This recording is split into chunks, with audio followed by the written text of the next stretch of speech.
Hoje, Danilo e o Sérgio, adotados, né, vieram depois de um abandono. Primeiro, agradecer a Ângela. A doutora Ângela é a coordenadora da UTI do Hospital do Idoso, intensivista, e o Dr. Newton, que todo mundo já conhece, professor, mestre Newton. E o trabalho é sobre os fatores de risco associados ao delírio em pacientes internados na unidade de terapia intensiva com desfecho de óbito. Vamos lá. Boa noite a todos. Vai ter a dancinha de início? Não, dessa vez não. Talvez no final. Hoje, meu nome é Danilo Fonseca, e hoje, junto com o Sérgio Maia, iremos apresentar o trabalho intitulado Fatores de risco associados ao desenvolvimento de delírio em pacientes internados na unidade de terapia intensiva com desfecho de óbito, orientado pela professora mestre Michele Simão.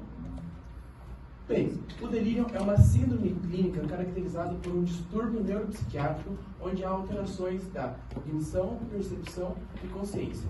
Ele geralmente possui um início abrupto, ou seja, bem agudo, e ele geralmente possui várias causas como base. O delírio ele pode ser dividido em 3 tipos. O hiperativo, onde os pacientes permanecem mais agitados, hipoativo, quando os pacientes estão mais sonolentos e possuem uma reação a estímulos reduzidos, ou misto, que permeia e oscila entre os dois. Quando a gente analisa o ambiente de terapia intensiva, a gente percebe que o delírio é extremamente prevalente nesse ambiente. Os estudos indicam que pode variar entre 32% a 87%. Uma variação bem grande, mas isso depende de como ele é avaliado e também da população-alvo que está sendo estudada. Quando a gente analisa o perfil desses pacientes, a gente percebe que é uma síndrome super comum dos pacientes idosos. E aí a gente entra em alguns fatores de risco que já estão bem estabelecidos, como a idade avançada, as comorbidades prévias que esses pacientes trazem, a presença de distúrbios orgânicos, o uso de determinados medicamentos na unidade de terapia intensiva, assim como algumas medidas invasivas. Sem contar também um ambiente hospitalar que pode dar uma alteração. Partindo desses fatores de risco, o delírio possui algumas consequências, como maior tempo de internamento, aumento da mortalidade e algumas complicações cognitivas a curto ou a longo prazo. Boa noite. Considerando o impacto clínico dessas condições, o mapeamento desses fatores de risco é essencial para identificar os determinantes relacionados ao desenvolvimento de delírio, para assim preveni-lo, possibilitando uma melhora da qualidade de vida dos pacientes, redução de morbimortalidade, assim como redução dos custos associados. Diante de um tema tão importante, o objetivo do nosso trabalho foi identificar e analisar os fatores de riscos associados ao desenvolvimento de delírio em pacientes internados na UTI que tiveram desfecho de óbito. Bom, como toda inspiração precede uma expiração, partimos do objetivo e começamos o nosso trabalho.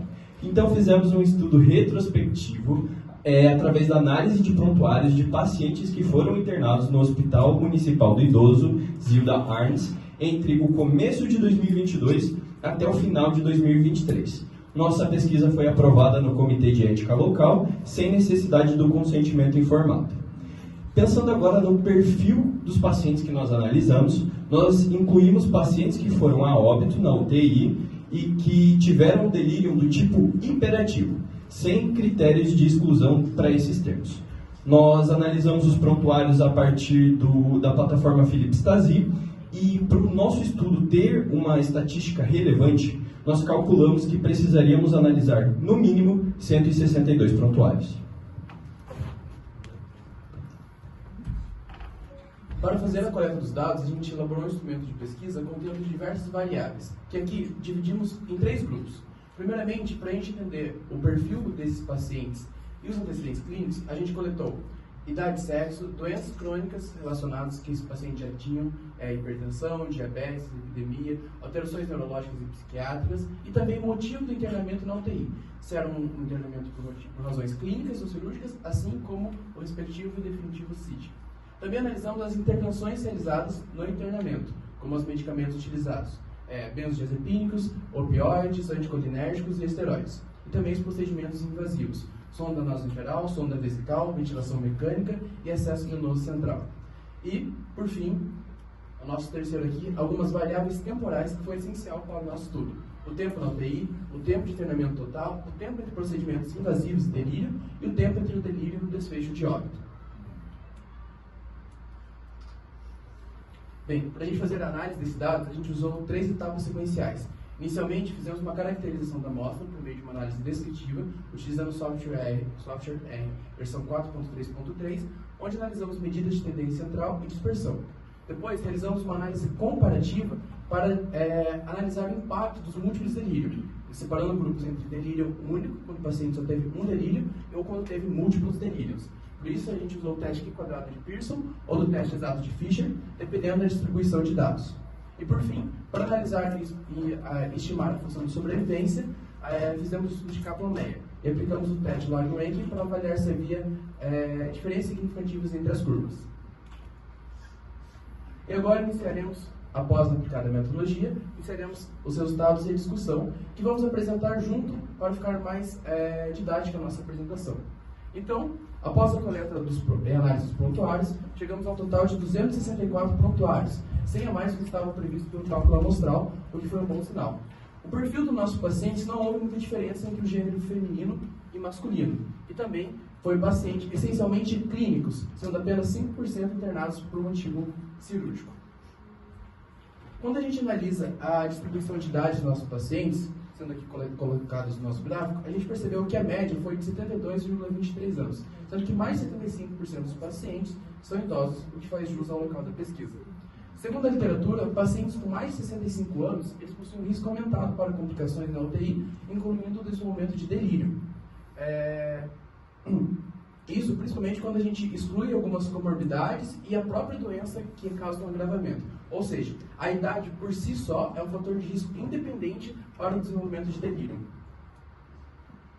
Quando a gente analisa os antecedentes clínicos desses pacientes, a gente tem que 72% dos pacientes eram hipertensos. E isso é um reflexo da epidemiologia dessa população, onde a hipertensão é extremamente comum na população idosa. Em contraste, temos o diabetes e a dislipidemia, que também são doenças comuns, mas tiveram apenas 37,5% e 30% dos nossos pacientes. As 3 condições, elas aumentam o risco cardiovascular e podem causar uma redução da perfusão do tecido cerebral. Ou seja, essa redução do fluxo sanguíneo cerebral pode causar um comprometimento cognitivo que está associado ao desenvolvimento de delírio. Quando a gente analisa alterações psiquiátricas, neurológicas e o AVC prévio, os pacientes não foram marcações tão significativas dentro do nosso estudo, sendo 30%, 13,5% e 5,5%.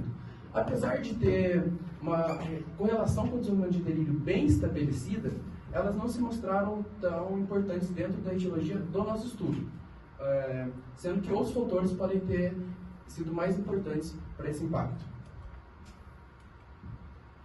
Agora, quando a gente analisa a predominância de doenças e o CIDS, ou Código de Identificação Internacional das Doenças, no nosso estudo, foi predominantemente doenças infecciosas e cardiovasculares, sendo que predominou sepse, pneumonia, DPOC com e sem infecção, insuficiência cardíaca e insuficiência respiratória. Doenças infecciosas, elas atuam seja por uma inflamação aguda bem desregulada ou por mecanismos bem diretos. Por exemplo, pacientes sépticos, eles têm uma neuroinflamação tão desregulada e tão intensa que acabam prejudicando ainda mais esses pacientes. Ou pacientes com insuficiência respiratória, eles podem atrapalhar impactar no desenvolvimento do delírio devido a uma hipóxia sustentada.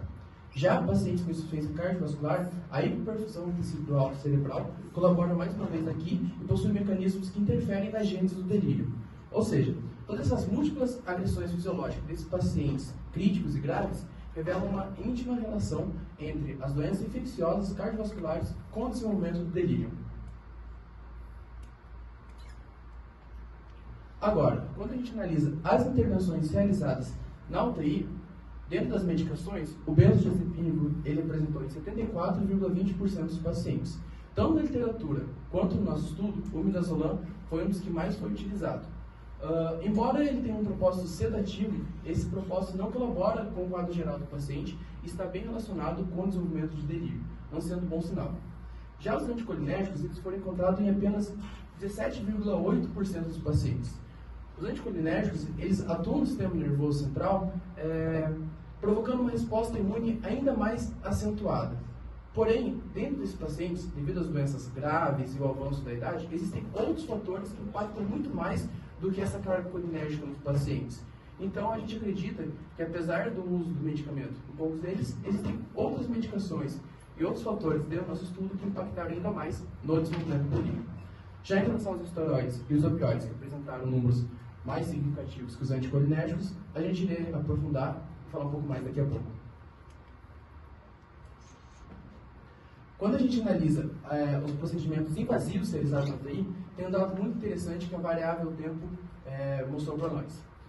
Aqui, na parte azul, a gente tem o total de pacientes que foram submetidos a esse procedimento. Sonda vesical, intubação, acesso venoso central e sonda nasolateral.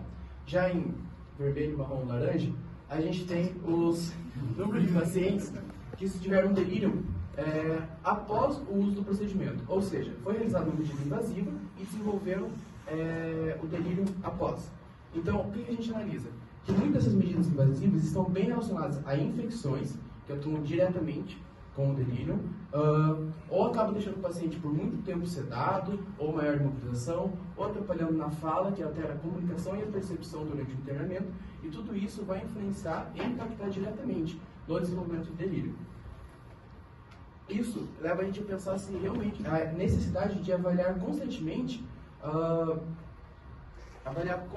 a necessidade desses dispositivos invasivos, sendo bem necessários algum protocolo para avaliar se não podem ser retirados de forma precoce, visando melhores desfechos clínicos.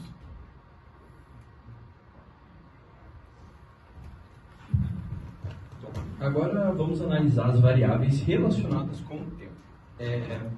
Nós percebemos no nosso estudo que a maioria dos nossos pacientes, 57,6%, foram admitidos na UTI no mesmo dia do internamento no hospital e 30,7% foram admitidos entre 1 e 6 dias.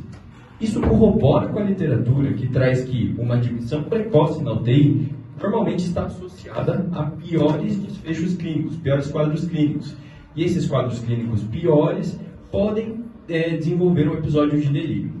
Agora, quando nós olhamos o tempo do primeiro delírio ao óbito, nós vemos que aproximadamente metade dos pacientes faleceram mais de 6 dias após o primeiro episódio de delírio. E 44,3% faleceram entre 1 e 6 dias. E esse dado nos mostra que o delírio ele atua mais como um marcador de determinação clínica progressiva do que como um risco iminente de morte. Trouxemos esse gráfico aqui para mostrar para vocês como que foi o tempo de internamento de UTI em dias de cada paciente, ou seja, aqui temos o paciente 1, 2, 3, até o paciente 264. E nós vemos que os pacientes se aproximam dessa linha dos 20 dias, que condiz com a média de tempo de internação de UTI que nós conseguimos, que foi de 21,69 dias. Esse dado, ele superou a média nacional de tempo de internamento de UTI, que é de 5,9 a 12 dias. E existe uma lógica por trás desse fato. Todos os pacientes que nós analisamos nesse estudo tiveram delírio, e o delírio está associado ao maior tempo de internamento na UTI. Agora, nós vamos aprofundar um pouco mais na estatística e eu vou apresentar para vocês a análise comparativa. Uma das variáveis do nosso estudo foram se houve ou não múltiplos episódios de delírio. E o nosso estudo trouxe que a maioria dos pacientes, 61,7%, tiveram múltiplos episódios de delírio.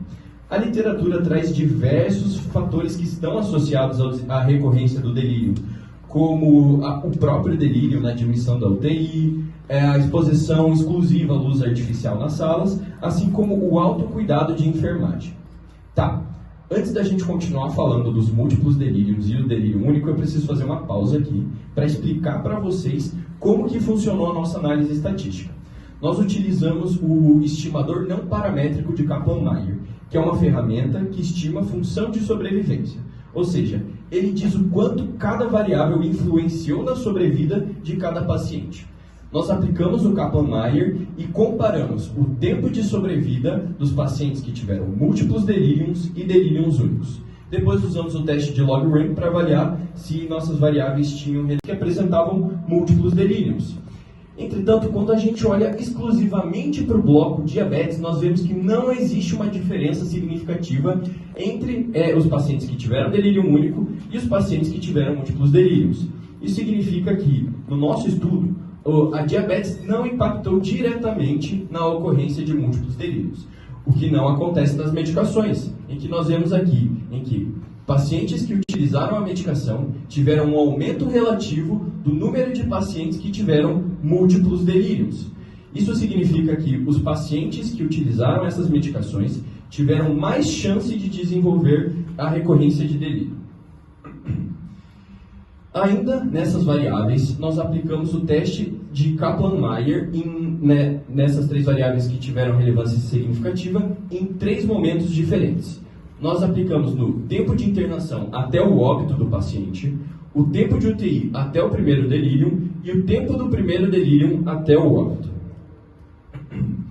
A diabetes se relaciona com o delírio principalmente através de 2 fatores, seja nas alterações microvasculares ou lesão endotelial, assim como o próprio aumento da glicemia. Todos esses fatores, eles podem exacerbar disfunções neurológicas em pacientes internados na UTI, que pode levar a quadros de delírio. Entretanto, no nosso estudo, quando nós aplicamos essa variável no Kaplan-Meier, nós percebemos que a diabetes não impactou significativamente na progressão clínica em termos de delírio e óbito. Agora falando sobre os opioides. É de conhecimento que os opioides têm uma relação direta com o desenvolvimento de delírio, principalmente devido ao seu efeito depressor do sistema nervoso central.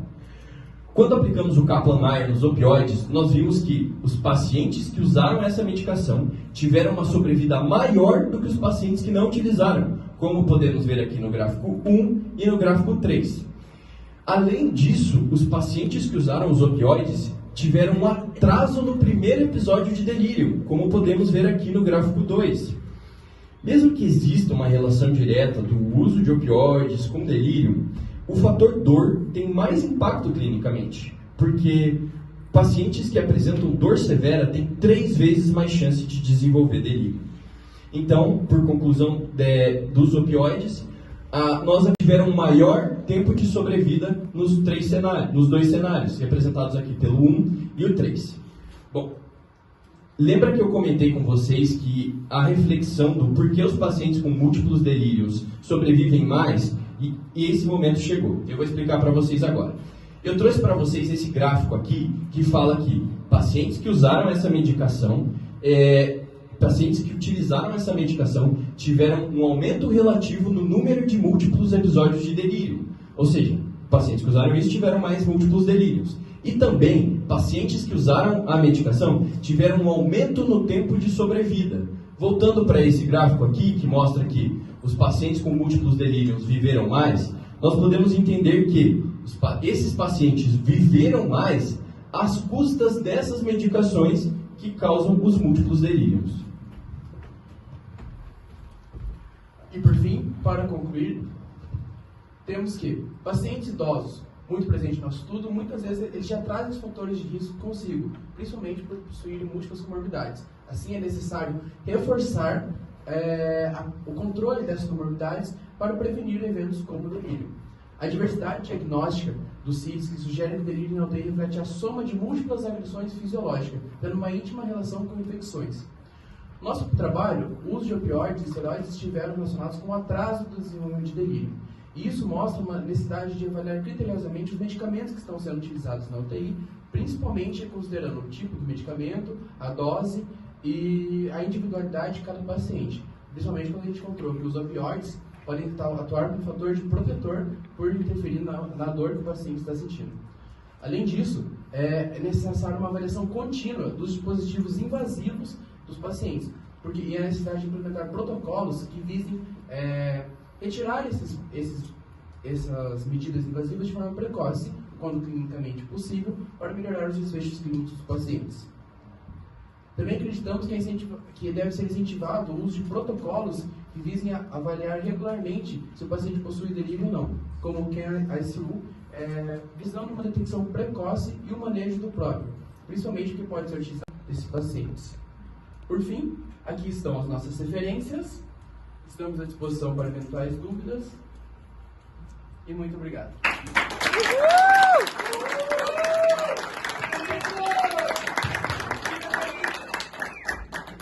Muito bem, parabéns, meninos.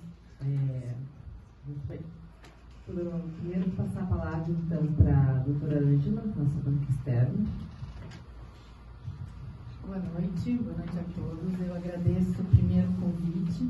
Eu fico muito feliz quando tem essa oportunidade de a gente ver a própria UTI pelos olhos de outras pessoas. Isso é sempre muito válido, para mim, enriquecedor e ajuda a gente a refletir também.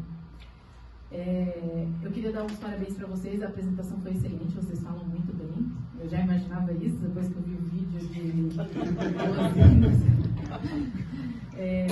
então vocês apresentaram muito bem o trabalho, os dados. Queria parabenizar pela escolha do tema também, é um tema muito relevante, muito atual, né? Se você vai ver os últimos trabalhos aí publicados de terapia intensiva, tem muito delírio, porque é realmente um desafio no nosso trabalho no dia a dia. E eu quero dizer que eu achei assim, desde o momento que eu comecei a ler o trabalho, eu percebi assim que vocês foram muito determinados, corajosos e ousados nesse trabalho.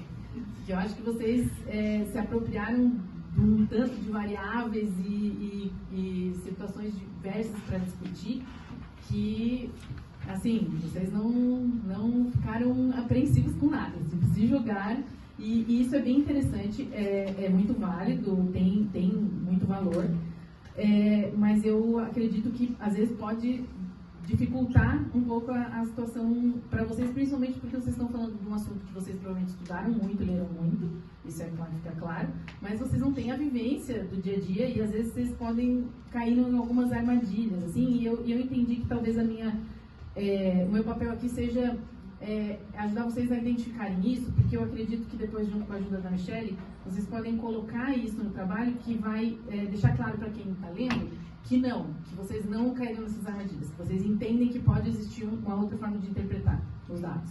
Então, não entendam como crítica, mas como uma ideia de ajudar. Assim, só uma coisa que eu queria colocar antes de fazer essas considerações. Quando vocês falam da média do tempo de permanência, realmente, quando vocês olham em 21 dias, é uma média de tempo de permanência muito alta. Mas não dá para a gente comparar com a média de tempo de permanência de UTI nacional, como vocês fizeram, porque vocês estão vendo um recorte da população de pacientes que foram a óbito, né? Vocês estão vendo pacientes que tinham delírio que foram a óbito. E não existe esse dado na literatura para vocês compararem, né? Só pacientes que tiveram delírio na UTI que foram a óbito. Então, é lógico, se vocês verem a média de internamento total da nossa UTI, é em torno de 6, 7 dias. Né? Mas aí quando você olha esse recorte, fica muito mais alta e realmente fica estranho. Assim, vocês olham, nossa, tem alguma coisa errada. O que eu queria falar para vocês uma coisa que eu queria perguntar. Posso fazer uma pergunta? Qual foi a definição de vocês para determinar... Como sempre, é uma delícia orientar vocês. A turma de vocês é uma turma fenomenal. Assim, eu vou sentir muita falta de vocês. Não puxa pro saco que ninguém aguenta depois. Deixa assim, eles sabem que eu gosto deles. E foi muito leve, foi muito bom assim, orientar vocês. Vocês são muito dedicados e tudo. O desafio foi entender o que poderia ser estudado com delírio. A ideia era enorme. O tempo vai diminuindo e quando a gente fala de, por exemplo, o ideal, o que seria? Pegar esse paciente e seguir para frente, né? Fazer um prospectivo e não um retrospectivo. O retrospectivo, ele cai em milhões de armadilhas, né? O registro de prontuário, quem é que vai falar que tem delírio ou não tem? Quem é que está avaliando isso? Como depois de um abandono. Primeiro, agradecer a Ângela. A doutora Ângela é coordenadora da UTI do Hospital do Idoso, intensivista, e o Dr. Newton, que todo mundo já conhece, professor, mestre Newton. E o trabalho é sobre os fatores de risco associados ao delírio em pacientes internados na unidade de terapia intensiva com desfecho. Olha, visita. Aprovaram ou reprovaram, chefe? Aprovado. Aê!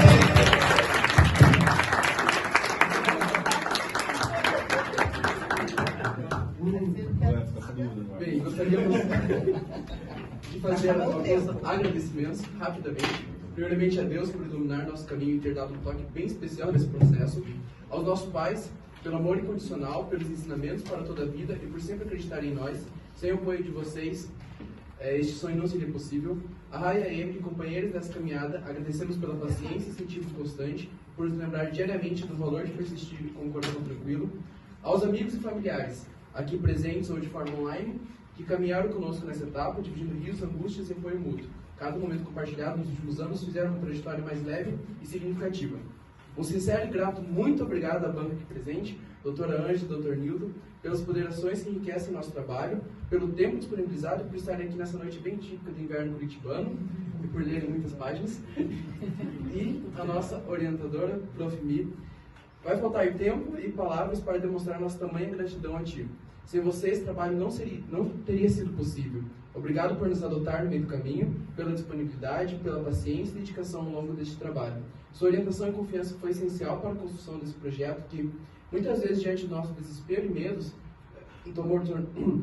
você tornou o processo leve, sempre iluminando os próximos passos. Você é parte essencial da nossa jornada, não apenas no TCC, mas também em nosso crescimento profissional e humano na caminhada da medicina. Obrigado.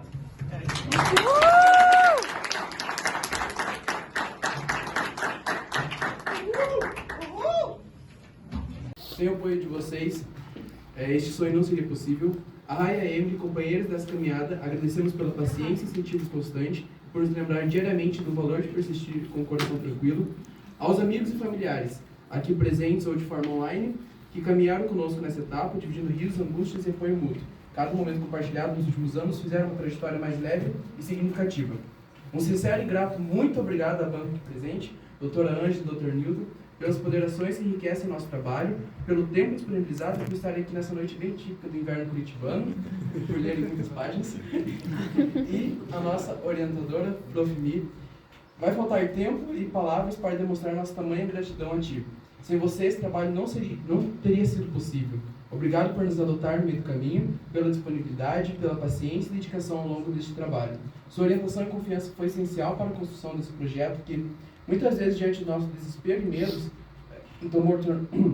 você tornou o processo leve, sempre iluminando os próximos passos. Você é parte essencial da nossa jornada, não apenas no TCC, mas também em nosso crescimento profissional e humano na caminhada da medicina. Obrigado.